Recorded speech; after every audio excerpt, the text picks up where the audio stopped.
Hola, buenas tardes. Soy Alfredo Venadero Medinilla. Soy militante y más bien hago actividad política y social en la alcaldía de Iztacalco. Nací en Iztacalco, en la colonia Santa Anita. Y bueno, pues prácticamente tengo desde el 1996 realizando actividades sociales ahora la alcaldía, antes delegación, desde gestiones, servicio a la comunidad, como es el tema de abasto. En este momento, por ejemplo, desde que inició la pandemia, nosotros llevamos alrededor de más, podría decirte una cifra más o menos, más de 2.500 desinfecciones en domicilios de los vecinos de Iztacalco. Llevamos alrededor de 10 mercados, escuelas públicas, desde que inició la pandemia a la fecha. Entonces, bueno, aparte de eso, bueno, pues hacemos programa de abasto popular, programas de ópticas, gestión. Yo creo que Iztacalco es una de las alcaldías donde se ha beneficiado mucho en el tema del transporte.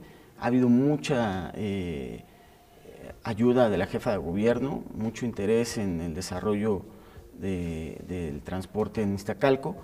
La propia alcaldía ha recuperado en temas urbanos a la alcaldía, puesto que nos dejaron una alcaldía patas para arriba, ¿no? Con un abandono de infraestructura urbana impresionante. Entonces, bueno, pues creo que Iztacalco es de las alcaldías más chiquitas de la Ciudad de México, pero poblacionalmente hablando es de las más grandes, ¿no? Entonces creo que sí era justo y era necesario que hubiera especial atención en Iztacalco, porque además es muy céntrica, estamos a nada del corazón de la ciudad, y bueno, pues era justo y necesario que hubiera atención y apoyo en este tema para todas y todos los iztacalquenses. El gobierno de la ciudad hoy en materia de jóvenes tiene un programa que es fenomenal, que se llama Los Jóvenes Unen al Barrio, que lo encabeza el Instituto de la Juventud. ¿Por qué digo que es fenomenal y es muy importante? Porque en el periodo pasado de la administración de Miguel Ángel Mancera hubo un abandono al sector juvenil, hubo un abandono impresionante, que eso lo vimos reflejado 6 años después, ¿no? O sea, sí había atención a los jóvenes, pero a un sector de los jóvenes, ¿no? A los jóvenes que estaban estudiando, a los jóvenes que estaban en escuelas públicas, menos que a los jóvenes que estaban en escuelas privadas. Y vuelvo a insistir, no es que estemos en contra de eso, yo creo que está bien, pero el problema es cuando dejamos de ver al joven de la zona popular, que evidentemente le cuesta mucho más trabajo acceder a un trabajo, acceder a la escuela, acceder a una oportunidad, ¿no? Porque se le cerraron todas las oportunidades. Bien lo decía el hoy presidente Andrés Manuel, ¿no? Les cerraron el futuro a muchos jóvenes en ese periodo. Entonces, pues, ¿qué nos encontramos cuando viene este cambio? Pues que evidentemente tenemos a un sector importante en la población, que es el juvenil, abandonado, olvidado, y que además quien se acordó de ese sector pues fue el crimen organizado, ¿no? O sea, el crimen organizado, y no es por estigmatizar al joven, pero hay que ser realistas. Quien se volvió el gran violentador de la ciudad a finales de esa época de Mancera es el sector juvenil, porque evidentemente pues llegaban los carteles de la delincuencia, estos que se supone que no existían, que Mancera decía que no existían, y pues era muy fácil decirle al joven: ten tu motoneta, ten 1,000 pesos a la semana y ten una pistola y éntrale, ¿no? Y sin pedirle documentación, sin pedirle experiencia, sin pedirle nada, ¿no? Más que pues que estuviera ahí. Y evidentemente pues se recibe una ciudad con un asunto de jóvenes olvidado, ¿no? Y que además es fundamental, porque para que una ciudad pueda ser de verdad de vanguardia, de desarrollo, pues hay que poner especial atención, yo creo, en dos sectores de la población, que son los adultos mayores y los jóvenes. ¿Por qué los adultos mayores? Porque es nuestra historia, es el respeto que tenemos que tener a los que hicieron y construyeron esta gran ciudad y este gran país. Y dos, ¿por qué los jóvenes? Porque es el futuro, ¿no? Y en muchos casos es el presente. Entonces, con este programa que llegó el gobierno de la ciudad, lo que está haciendo pues es justamente ir por esos jóvenes, ir a la disputa frontal con el crimen organizado, contra el crimen organizado, para rescatar a todos estos jóvenes y darles de verdad una oportunidad de cambiar su vida, de recobrar la esperanza y decir, bueno, pues sí existen otras posibilidades. Y te lo digo porque hoy lo podemos ver en las redes sociales, en el trabajo que está haciendo el instituto, en el tema de vacunación, en el tema de barrio adentro, en muchos temas que está involucrado, y quienes están involucrados son estos jóvenes. Son estos jóvenes que antes estaban delinquiendo, que antes estaban, o que muchos vienen saliendo de la cárcel, y hoy están ayudando a la sociedad, están ayudando a todas y a todos en el tema de la vacuna, son los que te dan la cara, son los que te reciben, son los que te atienden, ¿no? Y son también los que hoy te están invitando. Ayer pudimos ver una de las acciones que hizo el gobierno, que es la de Sí a la Paz, Sí al Desarme, creo que se llama, y una buena parte de los que participan en ese son esos chavos, ¿no?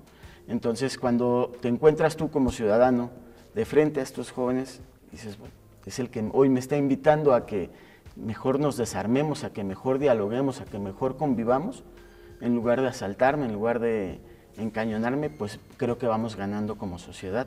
¿Y por qué creo que es beneficioso este tema para Iztacalco? Porque pues naturalmente y de forma histórica, pues siempre la zona oriente de la ciudad es la más perjudicada en todos los sentidos, ¿no? Es la que más es azotada por la violencia, por la desigualdad, y que hoy se ponga especial atención en esas cosas, pues creo que vamos ganando, porque entonces vamos a generar una ciudad de equilibrio, ¿no? No una ciudad que pues siempre la zona poniente o el sur eran las más ganonas, mientras que el oriente pues era la olvidada, ¿no? Entonces creo que si ponemos la ciudad así, pues vamos a tener todas y todos una mejor ciudad y mejores oportunidades.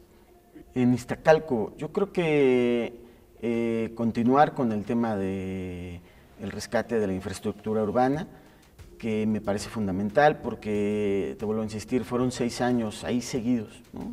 2 administraciones donde, pues, imagínate que hay de los problemas que tenemos es el agua, que empieza a ser el agua, ¿no?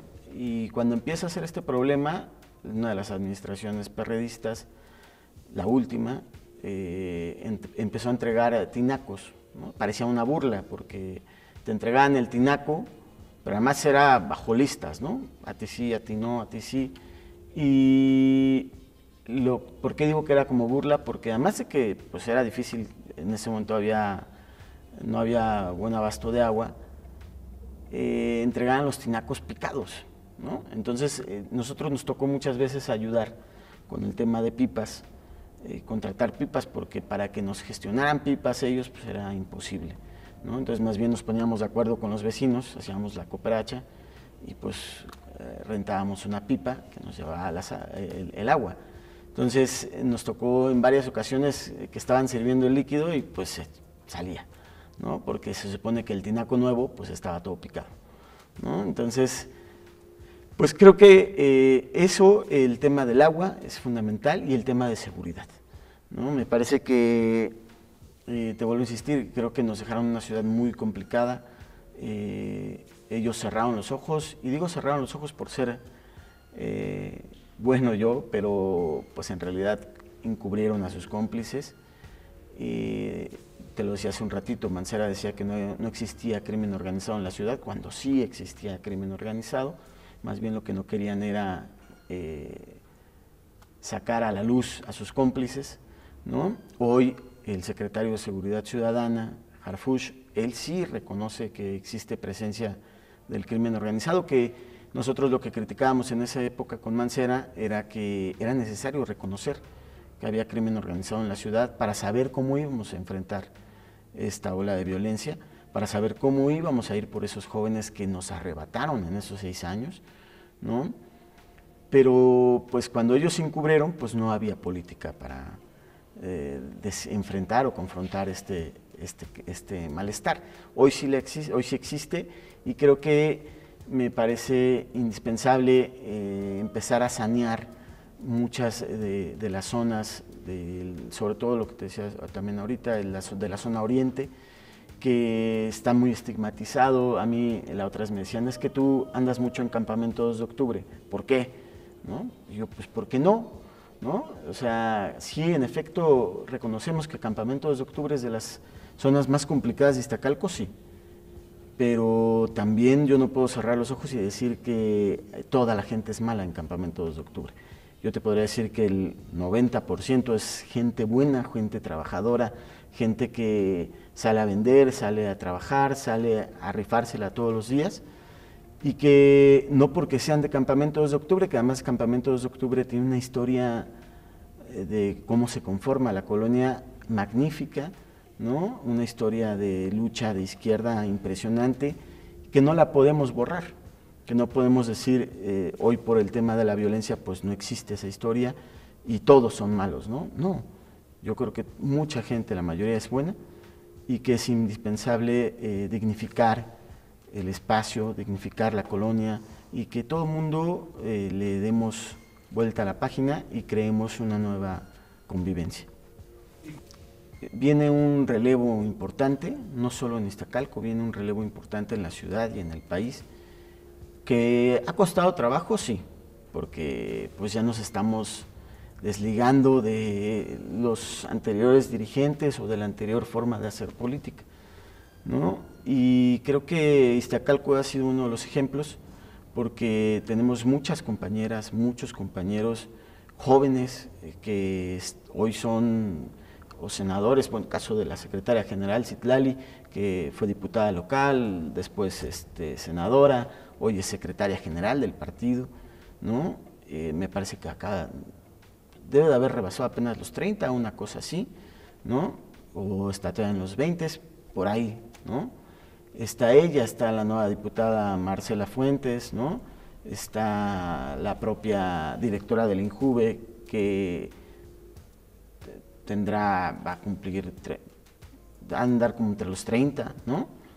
Igual, y si te das cuenta son muchas mujeres, ¿no? Está la diputada Lourdes Paz, y así podríamos ir enumerando una lista de muchas compañeras y compañeros que están dando una fuerte batalla en Iztacalco, que están poniendo el nombre de Morena y de la Cuarta Transformación en alto, y que creo que es importante que estemos ahí todas y todos apoyando tanto el trabajo legislativo como el trabajo territorial con ellas y con ellos.